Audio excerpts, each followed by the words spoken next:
Assalamualaikum warahmatullahi wabarakatuh. Oke, kita lanjutkan saja ceritanya. Bab 351 Pengujian Keluarga Song, Sarang Kecil. Song Yan keluar dari kamar mandi, mengenakan piyama halus berwarna terang, rambutnya diikat dengan beberapa tetes air di wajahnya. Wajahnya yang halus dan cantik, alisnya sedikit berkerut saat dia berjalan keluar, terlihat sangat khawatir. Mengenakan sandal, kaki giok putih sempurnanya terpampang, tidak ada cacat di tubuhnya, memancarkan aura gadis cantik tiada taraf. "Sayang, apakah kamu punya kaki?"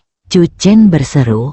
Lagu Yan, Chu Chen mengalihkan pandangannya dan berkata dengan serius, "Maksudku, apakah kamu khawatir? Kamu telah khawatir sejak kamu kembali malam ini." Song Yan berpikir sejenak dan duduk. "Anda menelepon saya hari ini dan memberitahu saya bahwa Bei Chen memiliki mata-mata dari keluarga Qian. Saya memeriksa informasi karyawan Bei Chen dan menemukan sesuatu." Song Yan memberitahu saya tentang situasi Deng Yingcai. Keraguan diucapkan. Deng Yingcai mengetahui semua rahasia Bei Chen. Kelopak mata Chu Chen tidak bisa menahan diri untuk tidak bergerak-gerak. Song Yan tidak berdaya. Seluruh operasi Bei Chen tidak bisa hanya bergantung pada 3 orang. Saya, Tuan. Jika kecurigaan saya benar, tantangan yang akan dihadapi Bei Chen kali ini akan lebih parah dari yang saya bayangkan. Deng Yingcai, Chu Chen berpikir sejenak. "Sayang, baiklah, berbaringlah. Aku akan memijatmu, dan jangan memikirkan hal lain." Song Yan melirik Chu Chen. "Apakah kamu punya ide?" "Kamu akan tahu hasilnya besok." Chu Chen berjalan di belakang Song Yan. Song Yan tanpa sadar mengangkat kepalanya dan bersandar di sofa, menutup matanya dengan lembut. Mendengar kata-kata Chu Chen, Song Yan merasa sangat santai. Tangan Chu Chen dengan lembut memijat titik akupuntur di wajah Song Yan. Seluruh tubuh Song Yan menjadi rileks dengan cepat. Bulu matanya tiba-tiba bergetar. Song Yan tiba-tiba berpikir bahwa piyama yang dia kenakan malam ini agak longgar. Song Yan memiliki keinginan untuk berdiri sejenak, tapi dia juga merasa enggan untuk menyerah. Teknik pijat Chu Chen memang sangat menenangkan dan nyaman. "Sudahlah, Chu Chen bukanlah orang seperti itu." Song Yan tidak banyak berpikir dan segera merasa benar-benar santai. Chu Chen sedang berpikir untuk meminta Rong Dong menguji nada bicara Qian Busao besok untuk melihat apakah dia bisa menemukan mata-mata Bei Chen. "Istriku, Bai Yingcai itu, nama belakangnya bukan Bai, tapi Deng." "Oh, ngomong-ngomong, Deng Dacai itu, Deng Yingcai." Song Yan terkejut mengapa Chu Chen tiba-tiba menjadi tidak koheren. Chu Chen menghela nafas. "Jika tebakanmu benar, maka Deng Yingcai bersembunyi cukup dalam." Song Yan mengangguk sedikit tanpa sadar. "Cukup dalam." Setengah jam kemudian, Song Yan merasa rasa lelahnya sudah hilang, dan dia duduk. "Aku akan menunggu kabar baikmu besok." Setelah Song Yan kembali ke kamar, Chu Chen mengirim pesan ke Rong Dong. 10 menit kemudian, Rong Dong menelepon. "Tuan Chu, kami berada di bar 21. Tidak nyaman untuk membalas pesan Anda sekarang." Rong Dong merendahkan suaranya. "Apakah Anda mendapat instruksi dari Tuan Chu?" "Ada seorang pria bernama Deng Yingcai di Bei Chen. Anda dapat menemukan cara untuk menguji apakah dia orangnya Qian Busao, kata Chu Chen. Setelah Rongdong menutup telepon, dia menelepon ibunya Zhang Qin dan mengobrol beberapa patah kata. Kemudian dia menghapus riwayat panggilan dengan Chu Chen, membuka pintu kamar mandi dan berjalan keluar. Dongsi, kenapa kamu lama sekali di sini? Kamu tidak mungkin muntah secepat itu. Qian Busao tertawa. Cih, aku tidak akan pingsan sampai Qingdao runtuh. Rongdong menghampiri.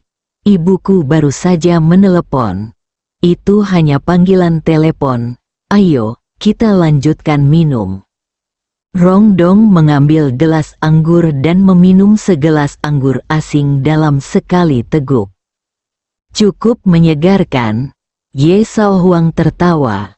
Bosnya sangat bangga. Wanita muda yang duduk di sebelahnya tersenyum dan menuangkan anggur untuk Rongdong. Tapi Dongsi, kenapa ibumu masih meneleponmu saat ini?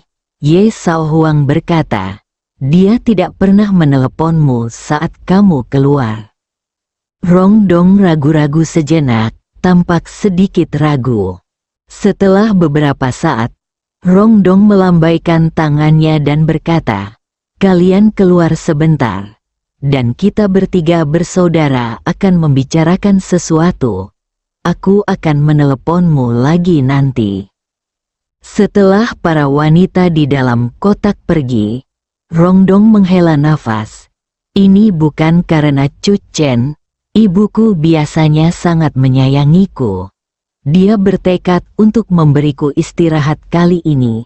Jadi dia meneleponku dan mengatakan bahwa dia telah menemukan informasi tentang beberapa karyawan Beichen dan ingin menyuap satu atau dua dari mereka agar dia dapat memberikan informasi kepada Qian Shao kali ini. Qian Busao tertegun, lalu dia tertawa. Jadi karena ini, teruslah minum, jangan terlalu kecewa. Setiap gerakan Beichen berada di bawah kendaliku. Benarkah? Rongdong tampak terkejut. Kalau begitu aku akan menelepon ibuku kembali dan memberitahunya bahwa Qian Shao sudah membuat pengaturan. Tuan Qian, Anda tidak boleh menganggap entengnya. Ye Shaohuang berkata dengan serius saat ini. Kami telah menderita beberapa kerugian di depan Chu Chen. Meskipun kami tidak mau mengakuinya, kami harus mengatakan bahwa Chu Chen adalah dia. Benar-benar musuh yang sangat sulit, jadi berhati-hatilah saat menghadapinya. Qian Busao menyesap anggur dan tersenyum. Apakah Anda tahu kartu truf Beichen? Ketika saya pertama kali mendengar beritanya, saya terkejut. Di seluruh kota Yangcheng, hanya ada sedikit perusahaan farmasi yang dapat menembus pasar farmasi Changcheng. Sangat jarang sekali, Jiucheng Pharmaceutical, anak perusahaan dari Ninetons Grandmaster Alliance, terkenal di Changcheng dengan obat memarnya. Setelah menggerogoti sebagian kecil pasar, Beichen sedikit mampu dan benar-benar mengambil alih seluruh Jiucheng Pharmaceutical tanpa ragu-ragu. Mereka ingin mengejutkan kami dan menggunakan saluran Jiucheng Pharmaceutical untuk memperkenalkan obat-obatan mereka ke pasar Changcheng. Sayang sekali mereka tidak berpikir bahwa semua tindakan mereka berada di bawah kendali kita. Mata Qian Busao menunjukkan rasa jijik. Menurutku, mereka hanyalah sekelompok badut. Jiucheng Pharmaceutical. Ye Shaohuang menghirup udara dingin. Untungnya Anda menyadarinya sebelumnya. Jika tidak, Beichen akan benar-benar memiliki peluang untuk menembusnya. Bahkan jika pangsa pasarnya tidak besar, Chu Chen bisa menang jika dia hanya bisa menang. Menempati jumlah yang kecil. Taruhan, Untuk saat ini, Ye Sao Huang tidak bisa menahan tawa dan mengacungkan jempol. Kian benar-benar pemimpin industri farmasi Canjeng, saya menerimanya. Rong Dong juga tertawa. Kalau begitu aku akan menelepon ibuku untuk menyampaikan kabar baik kepadanya, agar dia tidak perlu khawatir. Rong Dong tidak menghindari mereka berdua. Dia mengeluarkan ponselnya dan menelepon. Lalu dia tertawa dan berkata, "Jangan buang waktu. Biarkan para wanita segera kembali untuk minum. Jangan abaikan para wanita. Saya baru saja melihat Bos Jiang.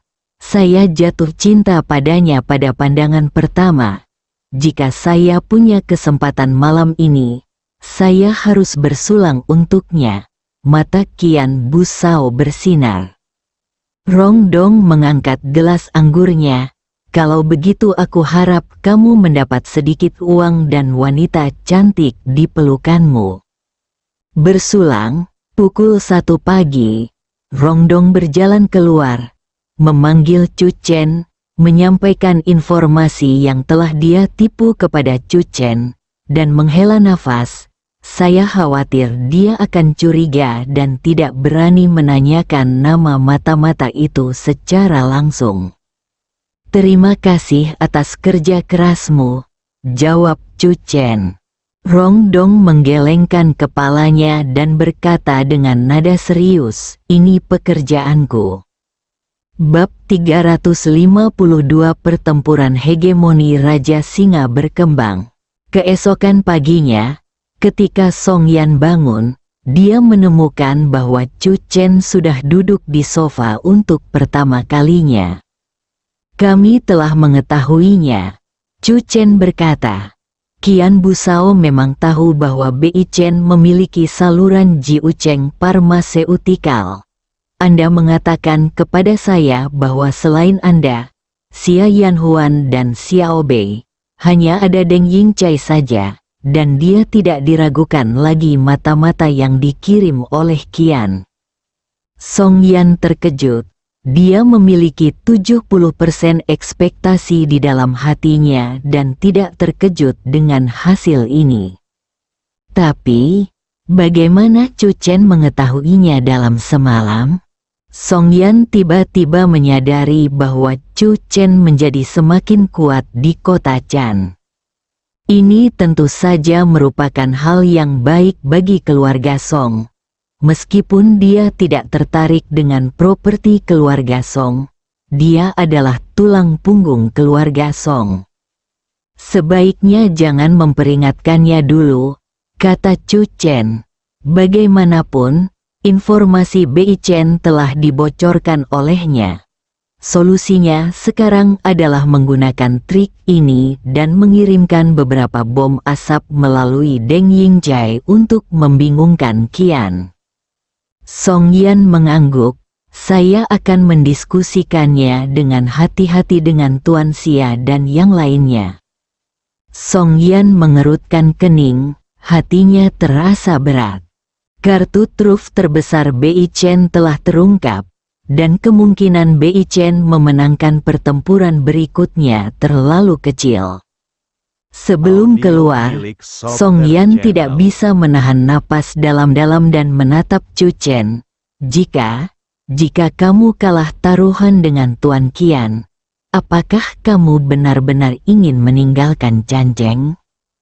"Tentu saja, tidak." Chu Chen tersenyum.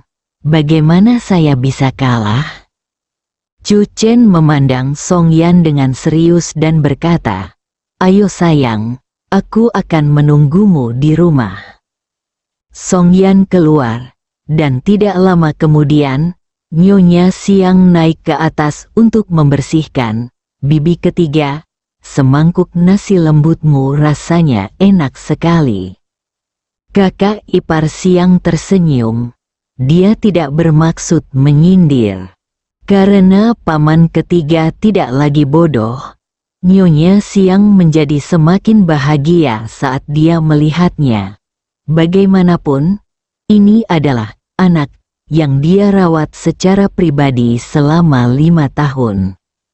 Chu Chen berkata sambil membaca koran, "Kakak ipar Siang, ku dengar anakmu akan mengikuti ujian masuk perguruan tinggi tahun depan. Apakah kamu berencana membiarkan dia mengikuti ujian masuk perguruan tinggi di Yangzheng?"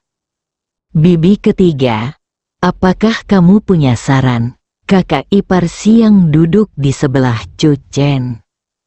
Keduanya mengobrol tentang kehidupan sehari-hari mereka. Tidak lama kemudian, terdengar suara langkah kaki yang cepat. Kakak ipar, teriakan desibel tinggi datang dari kakak ipar. Chu Chen menoleh dan melihat Song Qiu datang dengan terengah-engah, dan tidak bisa menahan diri untuk tidak berkata, "Apa yang terjadi terburu-buru?" "Tentu saja ini kabar baik," Song Qiu berkata dengan penuh semangat. "Kejuaraan Raja Singa Nasional tahun ini akan diadakan di Yangzheng. Tanggal aslinya adalah bulan depan." Tetapi keluarga Ning tiba-tiba mengeluarkan pemberitahuan bahwa kejuaraan Raja Singa Nasional tahun ini akan diadakan di Yangzheng. Kompetisi ini tidak hanya berskala nasional, tetapi juga berskala global. Para master barongsai dari seluruh dunia akan berpartisipasi.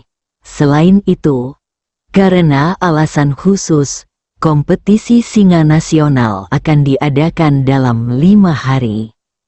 5 hari, Chu Chen tertegun dan tampak bingung. Tiba-tiba terlalu cepat. "Xiao Qiu, apakah kamu siap untuk menonton kesenangan itu? Kegembiraan apa yang kamu lihat? Kami adalah kontestan." Mata Song Qiu penuh dengan antisipasi. Pada upacara pembukaan kota Jintan, kakak iparku menyapu bersih Raja Singa Canceng. Kali ini, tidak akan ada lagi kekurangan Raja Singa di dunia. Penampilan kakak ipar di atas panggung. Chu Chen sedikit mengernyit dan memandang Song Qiu yang penuh kegembiraan. Dia hendak membujuk Song Qiu untuk tidak berpartisipasi ketika dia tiba-tiba memikirkan sesuatu dan mengerutkan kening dan bertanya, "Kamu baru saja mengatakan bahwa orang yang bertanggung jawab mengorganisir Raja Singa Nasional persaingannya adalah, apakah itu keluarga Ning?" Kanan, keluarga Ning tiba-tiba memajukan waktu kejuaraan Raja Singa Nasional. Atau dalam periode khusus ini, apa tujuannya? Chu Chen memiliki perasaan samar di hatinya. Mungkin tidak ada alasan mengapa kejuaraan Raja Singa tiba-tiba bergerak maju sejauh ini. Tidak peduli apa alasannya, ini jelas merupakan kesempatan langka untuk bisa bersaing dengan Raja Singa dari seluruh negeri dan bahkan dunia. Song Qiu bersiap dan tidak sabar. "Oke, bersiaplah, kami akan hadir tepat waktu," kata Chu Chen, dan tiba-tiba menatap Song Qiu dengan tatapan kosong. "Apakah kamu mencariku hanya karena berita ini?" Lagu Qiu mengangguk.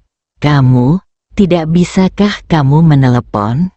Chu Chen melirik Song Qiu, yang masih sedikit terengah-engah. "Tentu saja aku ingin menyampaikan kabar baik ini secara langsung kepada saudara iparku." Song Qiu pergi dengan penuh semangat. Chu Chen juga berpikir keras. Obat Beichen Pharmaceutical gelombang pertama akan segera diluncurkan. Transaksi penyelundupan maritim Qianye Group dapat dilakukan kapan saja. Faksi Qingyang yang bersembunyi di balik layar tidak tahu kapan mereka akan mengambil tindakan. Pada saat ini, kompetisi Raja Singa Nasional tiba-tiba muncul, yang membuat Chu Chen merasa sedikit mendadak, tetapi dia juga merasa bahwa itu pasti terkait erat. Chu Chen menemukan nomor telepon Ning Zizu dan memutar nomornya. Ning Zizu tidak menjawab. Sekitar 5 menit kemudian, Ning Zizu menelepon kembali dan merendahkan suaranya. Paman Chu. Saya mendengar tentang kontes Lion King nasional dan ingin tahu lebih banyak tentangnya. Chu Chen langsung ke pokok permasalahan dan bertanya, mengapa kontes Lion King yang seharusnya dimulai bulan depan tiba-tiba dipindahkan ke 5 hari lebih awal dari sebelumnya? Jadwal? Keluarga kami sedang mengadakan pertemuan untuk membahas masalah ini. Ning Zizu berkata dengan suara rendah. Ayah saya tidak mengetahui masalah ini. Ini diputuskan bersama oleh Ning Junxiao dan beberapa paman. Mendengar ini, Chu Chen mengerutkan kening, lalu berkata dengan tenang, siapa Ning Junxiao? Bisakah dia melampaui tugasnya dan membuat keputusan atas nama kepala keluarga? Ning Junxiao berperan penting dalam persiapan kejuaraan Raja Singa Nasional. Alasan yang dia berikan adalah jika waktu aslinya diikuti, beberapa pasang Raja Singa internasional tidak akan bisa datang karena jadwalnya masing-masing. Pada waktunya, semua Raja Singa yang diundang dapat hadir, dan acara internasional dapat diadakan pada saat itu. Mata Chu Chen menyipit dengan dingin. Keputusan Ning Junxiao. Chu Chen sudah merasa ada yang salah dengan turnamen Lion King yang dimulai lebih awal, tetapi sekarang dia mendengar bahwa Ning Junxiao lah yang membuat keputusan. Chu Chen tidak lagi ragu. Dia yakin ada yang salah dengan turnamen Lion King. Ning Junhe tahu bahwa saya akan berpartisipasi, jadi dia ingin menggunakan pertarungan Raja Singa ini untuk berurusan dengan saya. Mungkin ada alasan lain. Chu Chen menjawab panggilan telepon Jiang Yingtao. Saudari Tao, bagaimana situasi di Pengcheng? Chu Chen kemudian memberitahu Jiang Yingtao tentang situasi hegemoni Raja Singa di seluruh negeri. Kompetisi Raja Singa Nasional telah menarik banyak perhatian, karena masih mengedepankan semangat budaya tradisional Tiongkok. Banyak nama besar yang akan hadir. Ning Junxiao tidak boleh berani bercanda tentang kejuaraan Raja Singa Nasional. Adalah salah satunya. Mungkin saja Ning Junxiao akan menarik perhatian kita melalui kompetisi Raja Singa Nasional, dan kemudian dia dapat memanfaatkan situasi tersebut dan melakukan transaksi pada hari itu. Murid Chu Chen menyusut, tentu saja, itu mungkin juga bom asap yang dikeluarkan oleh Ning Junxiao. Jiang Yingtao berkata, kita harus menyelidikinya secara menyeluruh. Jika tidak, itu akan sangat merugikan kita. Bersambung.